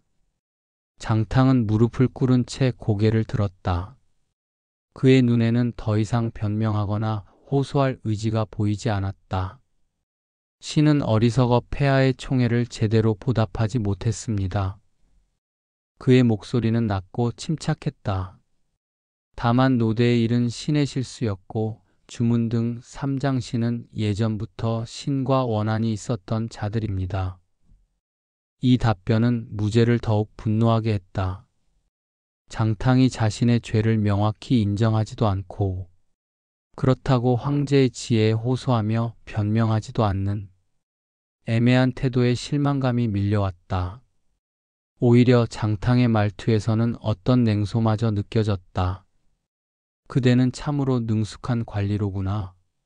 무제의 목소리에는 깊은 비꼼이 담겨 있었다. 그는 자리에서 일어나며 등을 돌렸다. 더 이상 할 말이 없다. 장탕은 그 한마디가 사형선고와 다름없음을 알았다. 무제가 떠난 후 어전에는 적막한 침묵만이 남았다. 장탕은 천천히 일어나 궁을 나섰다. 그의 발걸음은 무거웠지만 흔들림이 없었다. 저택으로 돌아온 장탕은 서재에 홀로 앉았다. 촛불이 흔들리며 그의 그림자를 벽에 일렁이게 했다. 그는 자신의 일생을 되돌아보기 시작했다. 황제를 위해, 중앙 집권을 위해 수많은 법령을 만들고 엄격하게 집행해왔다. 하지만 결국 자신은 권력의 도구에 불과했으며 그 도구가 더 이상 쓸모 없어지자 버려지는 운명임을 그는 냉철하게 인지하고 있었다. 문득 조우와 함께 월궁법을 만들던 날들이 떠올랐다. 조우가 법의 체계와 논리를 고집하며 세밀하게 조문을 다듬던 모습. 그리고 자신이 현실적인 적용 방안을 제시하며 열띤 논쟁을 벌이던 기억들이 스쳐 지나갔다. 그때 조우가 말했던 것처럼 결국 법이 자신을 심판할 도구가 되었다. 참으로 묘한 되돌아옴이었다. 이튿날 아침 황제의 사자가 장탕의 저택을 찾아왔다. 겉으로는 위로를 하는 척했지만 실제로는 장탕의 반응과 상황을 탐지하기 위한 것이었다. 사자가 떠나자 장탕은 주변 사람들을 불러 모았다. 내가 평소 말해왔듯이 대신의 일은 모두 법에 따라 처리되어야 한다. 장탕의 목소리는 확고했다. 이제 조우가 만든 법으로 나를 재판하라. 유언을 남긴 후 장탕은 조용히 자결했다. 그의 죽음은 한 시대의 마감이었다. 홍리의 시대를 상징했던 인물이 스스로 만든 법의 칼날에 목숨을 잃은 것이었다. 장탕의 사망 소식이 조정에 전해지자 무제는 미묘한 감정에 휩싸였다. 분노와 실망, 그리고 어떤 연민이 뒤섞인 복잡한 심정이었다. 하지만 이미 엎질러진 물이었다. 삼장신을 비롯한 장탕의 정적들은 그가 엄청난 부를 축적했을 것이라 확신했다. 그토록 많은 사람들을 처벌하고 재산을 몰수하는 과정에서 사리사욕을 채웠을 것이라고 생각했기 때문이다. 그들은 장탕의 가산을 철저히 조사하기 시작했다. 하지만 조사 결과는 모든 이를 놀라게 했다. 장탕의 사후 재산은 500금도 채 되지 않았다. 모든 것이 복록과 황제가 내린 상으로 얻은 것들이었다. 가족들이 장례를 치르고 나니 관 하나 제대로 구입할 돈조차 남지 않을 정도였다. 이 사실이 알려지자 조정은 충격에 빠졌다. 장탕을 탐관오리로 몰아세웠던 자들의 얼굴이 창백해졌다. 그들이 그토록 비난했던 장탕이 실제로는 청렴했다는 사실이 드러났기 때문이었다. 무제는 이 소식을 듣고 더욱 격분했다. 자신이 신임했던 신하가 결코 부패하지 않았음에도 불구하고 모함으로 죽임을 당했다는 사실에 분노가 치밀어 올랐다. 그는 즉시 장탕을 모함한 삼장신의 처형을 명령했다. 승상장청도 이 사건에 연루되어 옥에 갇혔고 결국 자살로 생을 마감했다. 궁 안팎으로 피비린내가 진동했다. 장탕을 죽음으로 몬 자들이 차례로 그와 같은 운명을 맞게 된 것이었다. 권력의 소용돌이 속에서 진실은 뒤늦게 밝혀졌지만 이미 돌이킬 수 없는 비극이 벌어진 후였다. 장탕의 죽음은 한무제 조정에 큰 충격을 주었다. 그는 법을 도구로 삼아 황제의 권력을 뒷받침했지만 결국 그 도구에 의해 스스로를 심판하고 생을 마감했다. 그의 삶은 권력의 본질에 충실했으나 그 권력에 의해 파괴된 비극적인 모순을 보여주었다. 사람들은 장탕의 최후를 두고 오랫동안 말했다. 어떤 이는 그가 자업자득이라 했고 어떤 이는 그가 권력의 희생양이었다고 했다. 하지만 모든 이가 동의하는 것은 그가 단순한 탐관오리가 아니었다는 사실이었다. 그는 자신의 신념에 따라 법을 집행했고 끝까지 청렴함을 잃지 않았으며 마지막에는 자신이 만든 체제에 의해 심판받는 모순을 온몸으로 받아들였다. 장탕의 이야기는 권력과 법, 충성과 배신, 그리고 개인의 운명에 대한 깊은 성찰을 남겼다. 장탕의 죽음 소식은 조정 전체를 뒤흔들었다. 특히 조우에게는 그 충격이 더욱 컸다. 그는 자신의 서재에 홀로 앉아 촛불 아래에서 월궁법 초고를 바라보고 있었다. 그의 손끝이 죽간 위를 더듬거렸다. 이 법전이 바로 장탕과 함께 밤새워 토론하며 만들어낸 결과물이었다.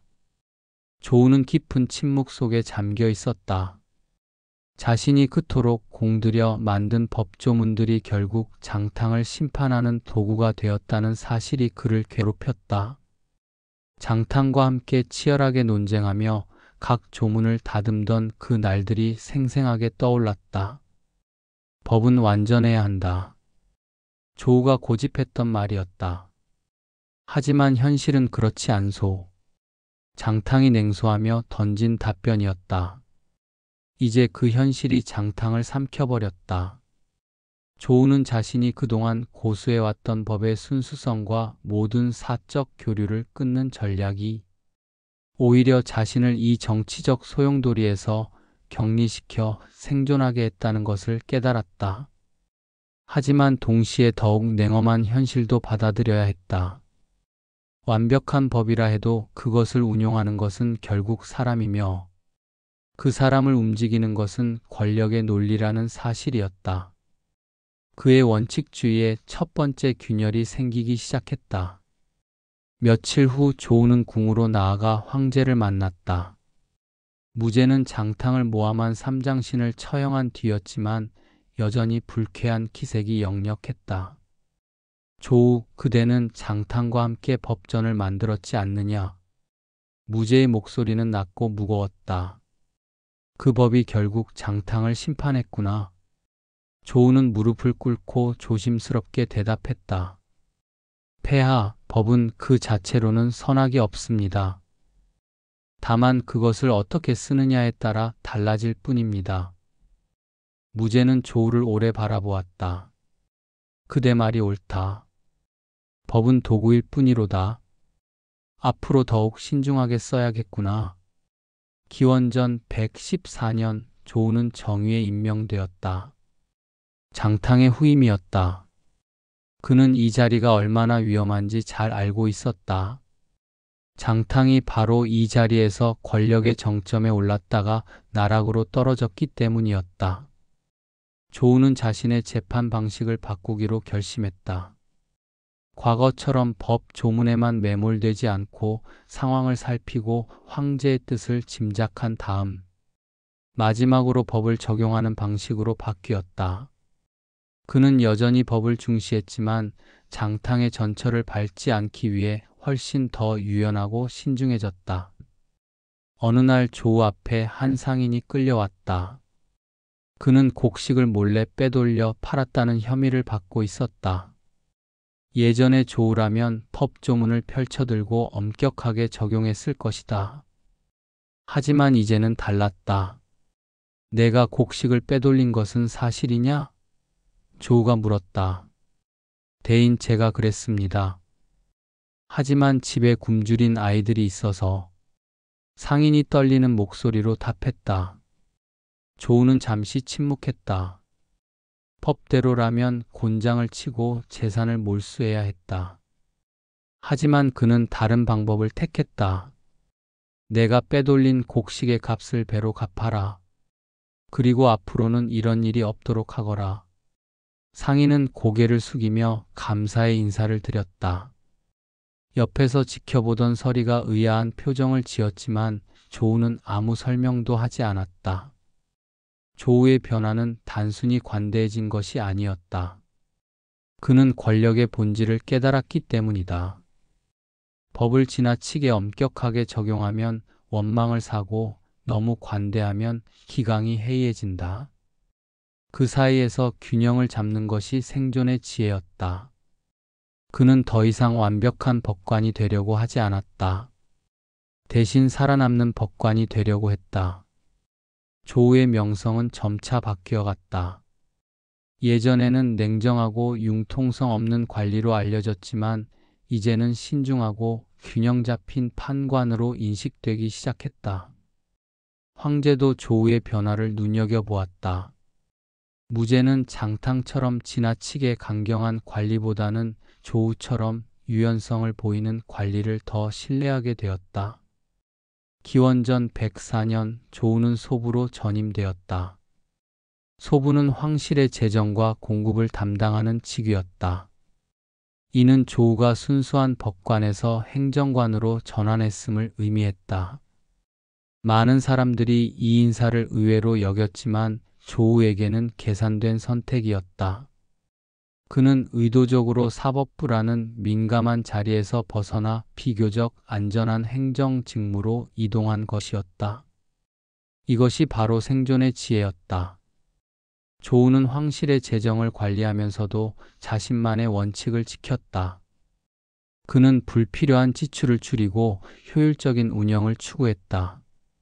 하지만 예전처럼 완고하게 고집부리지는 않았다. 황제가 원하는 것이 있으면 합리적인 선에서 받아들였고 신하들의 의견도 경청했다. 그의 이런 태도는 많은 사람들로부터 호감을 샀다. 조우는 이제 더 이상 문을 닫고 손님을 사절하지 않았다. 필요한 공적인 자리에는 참석했고 동료 관리들과의 필수적인 교류도 최소한으로나마 했다. 하지만 여전히 사적인 결탁이나 파벌에는 가담하지 않았다. 그의 거리두기 원칙은 여전히 유효했다. 다만 그 방식이 좀 더 세련되어졌을 뿐이었다. 시간이 흐르면서 조우의 위치는 더욱 안정되어 갔다. 그는 황제의 신임을 잃지 않으면서도 동료들의 원망을 사지 않는 절묘한 균형을 유지했다. 그의 이런 처세술은 많은 관리들의 부러움을 샀다. 하지만 조우 자신은 때때로 복잡한 심경에 빠지곤 했다. 어느 겨울날 저녁, 조우는 혼자 서재에 앉아 있었다. 촛불이 흔들리며 그의 그림자를 벽에 춤추게 했다. 그는 책상 위에 놓인 월궁법을 바라보았다. 이 법전은 이제 조정에서 널리 쓰이고 있었다. 하지만 그것을 만든 두 사람 중 하나는 이미 세상을 떠났다. 조우는 깊은 한숨을 쉬었다. 자신이 과연 올바른 선택을 한 것일까 하는 의문이 들었다. 원칙을 타협한 대가로 생존을 얻었지만 그것이 진정한 승리일까? 조우의 고민은 깊어갔다. 그는 장탕과 자신의 다른 길을 생각해 보았다. 장탕은 권력의 중심에서 모든 것을 걸고 승부했다. 그 결과 화려한 성공을 거뒀지만 결국 비참한 최후를 맞았다. 반면 자신은 적당한 거리를 두고 신중하게 행동했다.